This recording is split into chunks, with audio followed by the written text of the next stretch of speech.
তো বন্ধুরা, আজকে আমার বড় সোনার জন্মদিন উপলক্ষে দুপুরের মেনুতে যা যা করলাম তোমাদের সাথে শেয়ার করছি। তবে রাত্রেটা এখনো প্ল্যান হয়নি, রাত্রেটাও পরে শেয়ার করব। তো দেখো কি কি রান্না করেছি।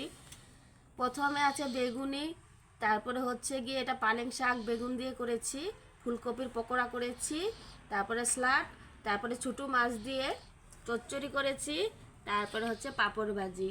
এদিকে করেছি মাছের ঝোল, আর ভেজ ডাল বানিয়েছি, মানে তোমার হচ্ছে গিয়ে বিনস আর গাজর দিয়ে এই রান্না করলাম দুপুরে, শুধু দুপুরের জন্য। এখন থালাও রেডি করে নিচ্ছি, এখন আমার বাবুকে সোনাকে দিয়ে দিচ্ছি। আর এই হচ্ছে আমার বড় বাবু সোনা, তার হচ্ছে আজকে 45 জন্মদিন।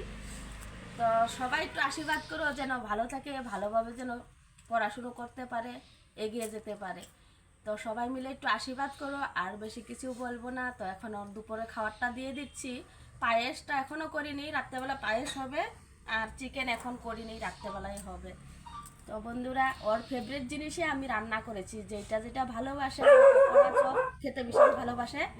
আর স্পেশালিশ একটা কথা কি, সমস্ত কিছুই কিন্তু আজকে দেখো বাঙালি আইটেম। আজকে আইটেমগুলো দেখো পুরো পিওর বাঙালি। তো যেহেতু বাঙালি বাঙালি আইটেম পছন্দ করে বাচ্চারা, মানে ছোট থেকে খেয়ে এইসবই করেছে। এখন তো টাটা, এখন খেয়ে নাও।